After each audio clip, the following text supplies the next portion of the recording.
India और मैं हूं आपके साथ सपना शर्मा। इसी बीच बुलेटिन की शुरुआत बड़ी खबर से करते हैं। दिल्ली दौरे पर मुख्यमंत्री पुष्कर सिंह धामी हैं। औद्योगिक संगठनों के साथ सीएम की मीटिंग है। बैठक में राज्य में निवेश के लिए चर्चा होगी। तो बड़ी जानकारी आपको दे रहे हैं, जहां आपको बता दें कि दिल्ली दौरे पर मुख्यमंत्री पुष्कर सिंह धामी है। इस दौरान कई केंद्रीय मंत्रियों से वो मुलाकात भी कर चुके हैं। औद्योगिक संगठनों के साथ सीएम की मीटिंग है और इस मीटिंग के दौरान क्या कुछ होता है ये देखना होगा। लेकिन यहाँ पर राज्य में निवेश के लिए चर्चा होगी। तो इन्वेस्टर्स समिट जिसको लेकर सीएम पुष्कर सिंह धामी दिल्ली पहुंचे हुए हैं। तमाम उद्योगपतियों से वो पहले ही मिल चुके हैं और भी औद्योगिक संगठनों के साथ सीएम की मीटिंग है, ये जानकारी है। और इस मीटिंग के जरिए राज्य में निवेश के लिए चर्चा होगी। उत्तरकाशी से खबर है, जहां गंगोत्री हाईवे पर हादसा, खाई में गिरी 33 यात्रियों को लेकर जा रही बस। हादसे में 8 यात्रियों की मौत हो गई है। 27 घायलों को रेस्क्यू कर अस्पताल भी भेज दिया गया है।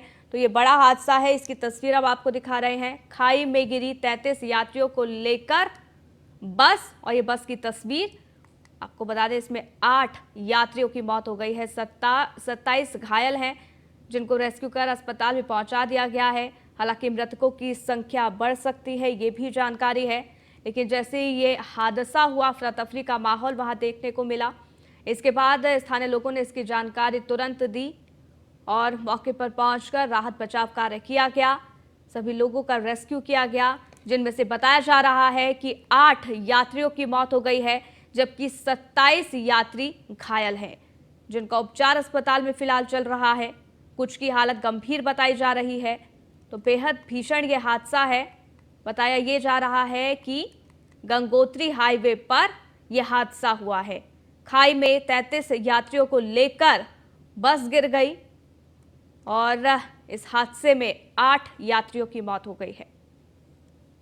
तो 27 घायल हैं, जिनका उपचार अस्पताल में किया जा रहा है।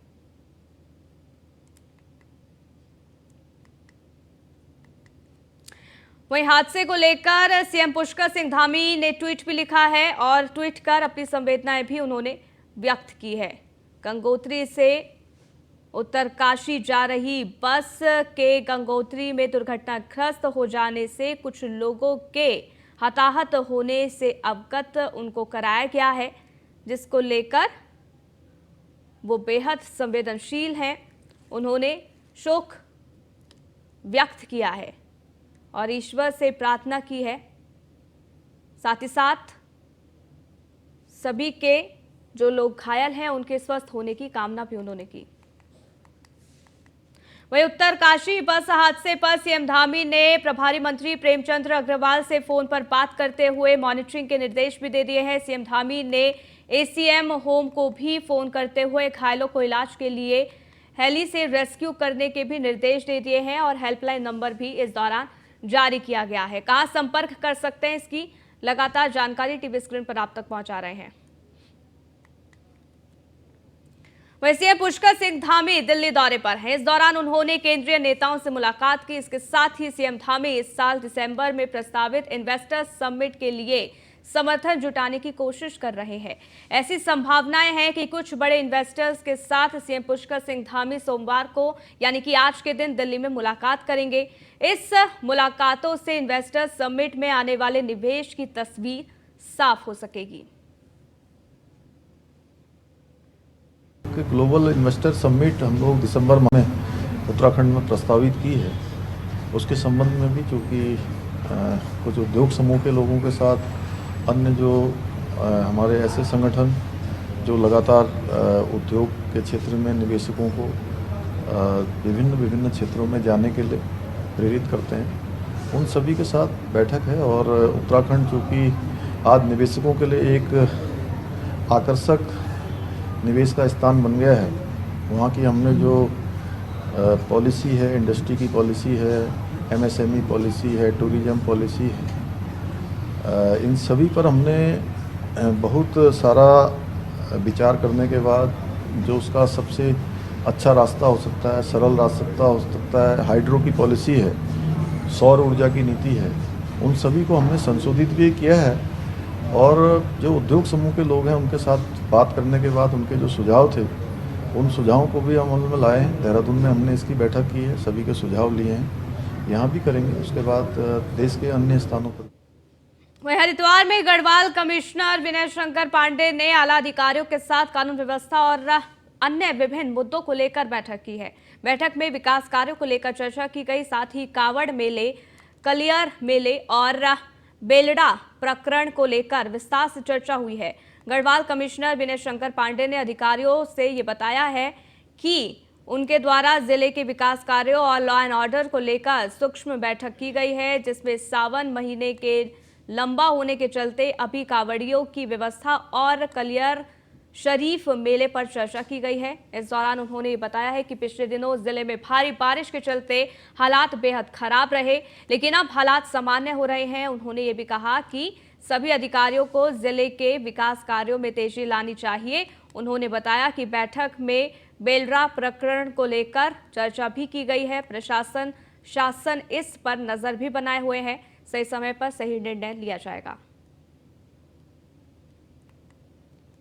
ऑफिसर्स हैं, उनके साथ जनपद हरिद्वार के कुछ विकास संबंधित कार्यों के बारे में और लॉ एंड ऑर्डर के सिचुएशन को लेकर एक बैठक की है और बैठक संक्षिप्त थी।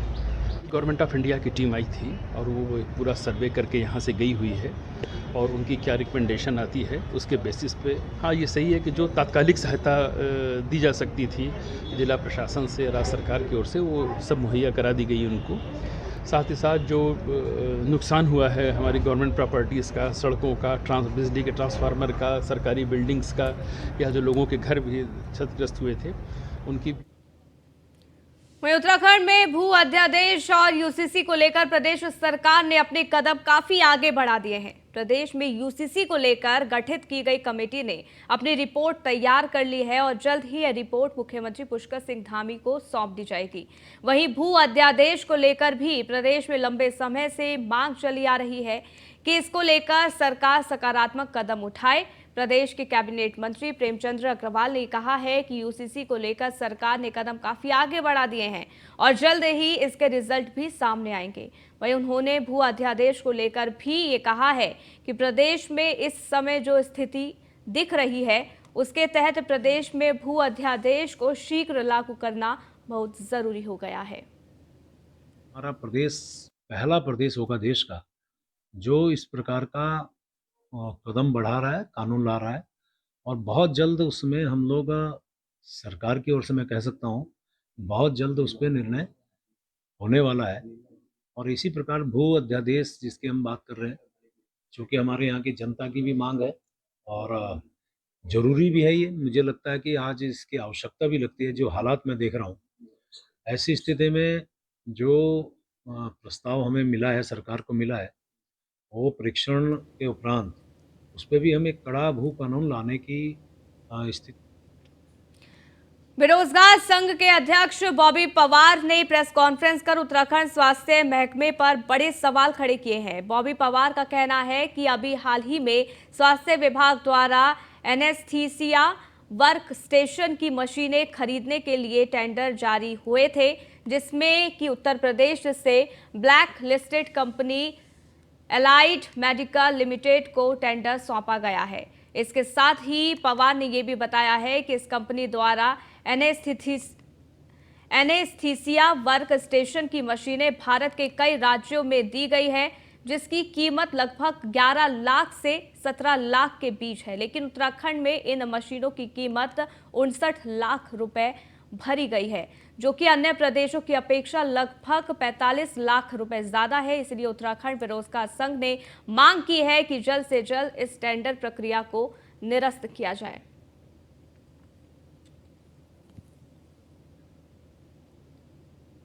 जब यहाँ की जो कीमत है, जो उत्तराखंड सरकार की जो कीमत है, जो मशीनों को खरीदने की कीमत है, मैंने अभी कहा था कि एक कंपनी द्वारा विभागीय अधिकारियों को, विभागीय मंत्री को फायदा पहुंचाने के लिए, करोड़ों रुपए फायदा पहुंचाने के लिए इन लोगों ने उस कंपनी को टेंडर दिया और उस कंपनी ने एक मशीन की कीमत 59,99,700 रुपए 777 रुपए रखी है, मतलब 60 लाख रुपए।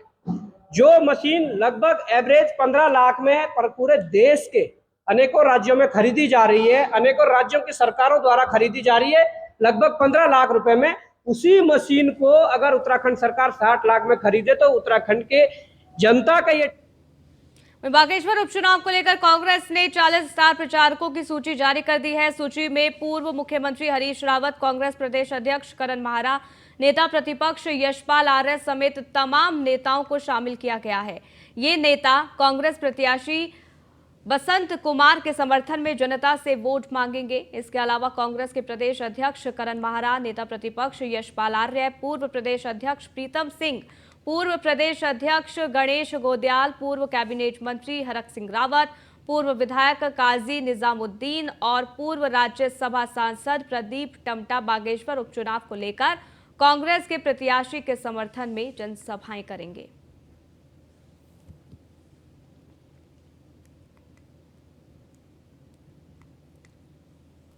बागेश्वर उपचुनाव के लिए जो है कांग्रेस ने अपने स्टार प्रचारकों की सूची जारी कर दी है।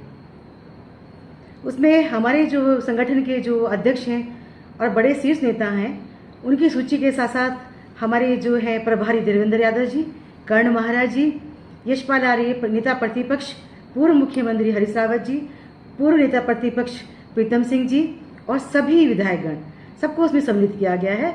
अब सारे के सारे हमारे नेता जो हैं बागेश्वर में जा रहे हैं ताकि हम विजय हासिल कर सकें और हमारे कार्यकर्ता, हमारे सारे नेता सब एकजुट होकर के वहां पे चुनाव लड़ रहे हैं। हरिद्वार सांसद रमेश पोखरियाल निशंक ने रुड़की में प्रेस कॉन्फ्रेंस की। निशंक ने कहा है कि बीजेपी के 9 साल कांग्रेस के अब तक के कार्यकाल पर भारी है। बीजेपी के राज में आज तेजी से सड़कों का जाल देश में बिछ रहा है। प्रधानमंत्री आवास योजना, जनधन योजना, प्रधानमंत्री किसान सम्मान निधि समेत अनेक योजनाओं का जनता को लाभ मिल रहा है। 2018 में भी विपक्ष अविश्वास प्रस्ताव लाया था। इसके बाद 2019 के चुनाव में बीजेपी को बड़ी जीत मिली। 2023 में भी अविश्वास प्रस्ताव लाया गया है। अब 2024 में भी बीजेपी की बड़ी जीत होगी।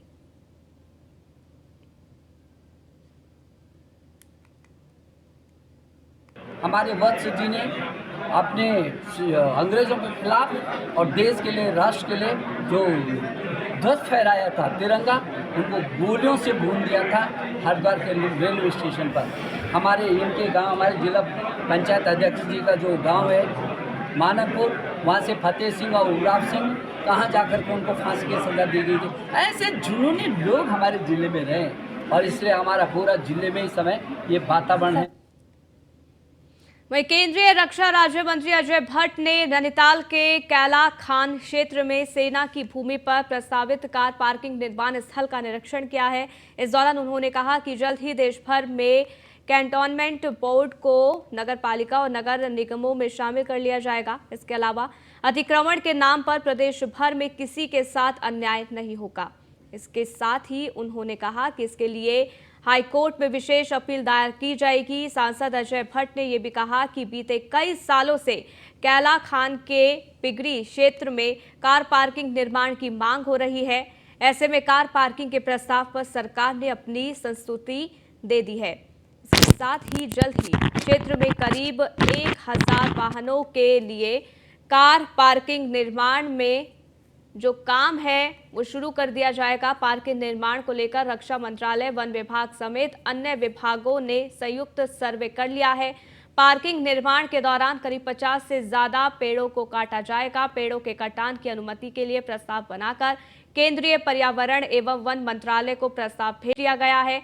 मंत्रालय से संस्तुति मिलने के बाद कार पार्किंग निर्माण का कार्य भी शुरू कर दिया जाएगा। पार्किंग निर्माण के बाद कैंटोनमेंट बोर्ड को राजस्व की प्राप्ति होगी। सब सारी चीज़ें जियोलॉजिकल सर्वे ऑफ इंडिया के लोग जब आएंगे, वो कई चीज़ें तो मैंने इसीलिए आते ही पूछा कि जियोलॉजिस्ट आगे या नहीं आए, भूगर्भ शास्त्री, तो वो तो देखते ही हैं। ये सब चीज़ें जब बनती हैं, निर्माण होते हैं, तो उसमें बिना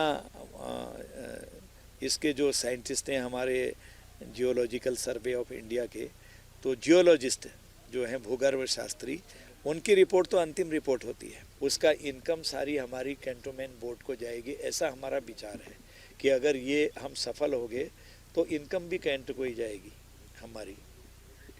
मल्टी लेवल पार्किंग का अगर कहीं होता है तो 1500-2000 यहाँ आ जाएंगी और ऊपर हमारा जो अभी खाली कराया था पर वहीं पूर्व प्रधानमंत्री राजीव गांधी की 79वीं जयंती पर देहरादून में महानगर युवा कांग्रेस ने देहरादून कांग्रेस भवन में रक्तदान शिविर का आयोजन किया, जिसमें बड़ी संख्या में कांग्रेस कार्यकर्ताओं ने रक्तदान किया। इसके साथ ही दून हॉस्पिटल में फल वितरण भी किया गया। महानगर कांग्रेस अध्यक्ष जसविंदर सिंह गोकी ने कहा है कि आज के दिन राजीव गांधी के द्वारा किए गए कार्यों को याद किया जा रहा है। राजीव गांधी ने युवाओं को मतदान का अधिकार दिलाया, उसके साथ ही आईटी क्षेत्र में एक नई क्रांति लाने का कार्य भी किया गया। राजीव जी का जो कार्यकाल भी रहा है और राजीव जी ने जो काम किए हैं, आज उन काम को हम लोग याद कर रहे हैं। भले वो पंचायती राज को लेके हो, जो उन्होंने पावर्स दी प्रधानों को, और युवाओं को जो मत का अधिकार देने का काम किया, और साथ साथ आईटी सेक्टर में जो क्रांति लाए, ये सब राजीव जी की देन है। तो आज के दिन पे उनको नमन करते हुए, श्रद्धांजलि देते हुए हम लोगों ने ब्लड कैंप का भी आयोजन किया है, और साथ साथ हम लोग दोनों अस्पताल में फल वितरण भी कर रहे हैं। और उनके किए जो योगदान है और जो उनके काम है, वो सदैव हिंदुस्तान जो है याद रखेगा, और वो कभी। वहीं पूर्व प्रधानमंत्री राजीव गांधी की 79वीं जयंती पर मसूरी कांग्रेस भवन में कार्यक्रम आयोजित किया गया, जिसमें कांग्रेस कार्यकर्ताओं ने राजीव गांधी के चित्र पर पुष्पांजलि अर्पित कर उनको याद किया और उनके बताए मार्ग पर चलने का संकल्प लिया। इस मौके पर कांग्रेस के नेताओं ने कहा है कि राजीव गांधी के पीएम के रूप में उनके कार्यकाल को दूरगामी उपलब्धियों के लिए याद किया जाएगा। देश के पूर्व प्रधानमंत्री स्वर्गीय राजीव गांधी जी की जयंती पर उन्हें याद किया है, और उनको याद करना इसलिए भी ज़रूरी है कि वो इस देश के लिए ऐसे कार्य अपने अल्प कार्यकाल में कर गए हैं जो अपनी अमिट छाप छोड़ गए हैं भारत के इतिहास में। उन्होंने संचार क्रांति से लेकर पंचायती राज से लेकर ऐसे ऐसे कार्य किए हैं जिनको गिनाना मेरे लिए बहुत मुश्किल होगा, लेकिन उनके जो कार्य किए गए हैं आज उन्हीं को आगे बढ़ाया जा रहा है, और उनको आगे बढ़ाना भी चाहिए। उन्हीं के दिए हुए एक मॉडल पर जब वो कंप्यूटर लाए थे तो लोगों ने कहा था कि कंप्यूटर आ जाएगा तो लोग बेरोजगार हो जाएंगे, तो आज देख रहे होंगे कि आज जो भारत की स्थिति है, आज इसी कंप्यूटर की वजह से कितने ही युवाओं को और कितने ही। उनका जन्मदिवस है और उनका जन्मदिवस मनाने के लिए हम सब यहाँ एकत्र हुए थे, और मैं ये कहना चाहूँगी कि ऐसी शख्सियत जिन्होंने कि एक राजसी परिवार में जन्म लिया और जो कि राजनीति में थे भी नहीं, वो एक पायलट थे, परंतु उसके बाद उनको राजनीति में आना पड़ा अपनी माता जी की मृत्यु के बाद, और उन्होंने थोड़े ही समय में देश को ऐसी ऊंचाई पर पहुंचाया कि हम उसको आज तक याद करते हैं। पूरे देश का नाम हमारे विश्व भर में रोशन किया। उनको सूचना क्रांति का दाता और युवाओं को 18 वर्ष की उम्र में वोट देने का अधिकार। में पुरानी पेंशन बहाली की मांग को लेकर 1 अक्टूबर को दिल्ली में शंखनाद महारैली का आयोजन किया जाएगा। 1 अक्टूबर 2005 को ही पुरानी पेंशन बंद कर दी गई थी। पुरानी पेंशन बहाली की मांग को लेकर कर्मचारी सांसदों के आवास पर घंटी बजाओ कार्यक्रम चला रहे हैं। इसी के तहत कर्मचारियों ने देहरादून में हरिद्वार सांसद डॉक्टर रमेश पोखरियाल निशंक के आवास पर घंटी बजाओ कार्यक्रम चलाया। इसके बाद 1 अक्टूबर को दिल्ली में शंखनाद महारैली निकाली जाएगी। पुरानी पेंशन बहाली को लेकर कर्मचारी नेता संगठन के प्रदेश अध्यक्ष जीत मणि पेन्यूली ने कहा है कि उत्तराखंड में सांसदों के आवास पर घंटी बजाओ कार्यक्रम चलाकर पुरानी पेंशन बहाली के लिए दबाव बनाया जा रहा है। उन्होंने कहा कि जब सांसद और विधायक एक साथ कई पेंशन ले रहे हैं तो कर्मचारी आखिर पेंशन से वंचित क्यों हैं? देखिए, लोकतंत्र में हमारे पास यही तरीका है कि बार बार आंदोलनात्मक कार्य प्रदर्शन करते रहिए। और अभी तो आपने देखा राजस्थान, छत्तीसगढ़, झारखंड, पंजाब एवं हिमाचल पुरानी पेंशन बहाल हो चुकी है, कर्नाटक में होने वाली है। और ये सरकारें भी समझ रही हैं कि जिस तरह से यदि कर्मचारियों को अनदेखा किया गया तो इसके दुष्परिणाम उनको देखने को मिलेगा। और मैं समझता हूँ कि सरकार के जो राजनीतिक पंडित होंगे, राजनीतिक सलाहकार होंगे, वो समय रहते हुए सही सलाह देंगे। जिलाधिकारी नैनीताल वंदना सिंह ने कालाडूंगी तहसील के आपदा प्रभावित क्षेत्रों और विभिन्न विकास परियोजनाओं का स्थलीय निरीक्षण किया है। इस दौरान जिलाधिकारी ने देवल चौड़ गांव में जल जीवन मिशन के तहत निर्माणाधीन नलकूप, वैकल्पिक धापला मार्ग, mini stadium Kaladhungi, iron foundry, इसके साथ ही सिंचाई नहर योजना का निरीक्षण करने के साथ ही जीआईसी पवलगढ़ में जन सुनवाई आयोजित कर जनता की समस्याएं सुनी और अधिकारियों को मौके पर निस्तारण के निर्देश दिए। इस मौके पर कई अफसर मौजूद रहे। क्षेत्र की विभिन्न विकास योजनाओं का निरीक्षण रखा हुआ था, जिसमें एक प्रोग्राम ये भी रखा था कि यहाँ पवलगढ़ में हम जो आसपास के क्षेत्र की जनता है उसके साथ जन सुनवाई एक करेंगे, जो जनता की रोज़मर्रा की समस्याएं होती हैं विभागों के साथ। तो सभी विभागों के अधिकारी यहाँ आए थे। काफ़ी सारे इश्यूज़ लोगों ने अपने बिजली के, पानी के, अन्य मामलों के रखे हैं। जो भी संबंधित विभागों के अधिकारी यहाँ हमारे साथ थे, उनको निर्देश दिए हैं तत्काल से। कालाढूंगी में जो स्टेडियम का इशू चल रहा है वो फॉरेस्ट लैंड ट्रांसफ़र में केस अभी वर्तमान में है, लेकिन फॉरेस्ट की जो उसमें लैंड है वो बहुत छोटा सा पैच है, इस प्रकार का कोई विवाद नहीं है वहाँ से। तो इस बुलेटिन में फिलहाल के लिए बस इतना ही, रुकेंगे एक छोटे से ब्रेक के लिए। देखते रहिए न्यूज़ 1 इंडिया।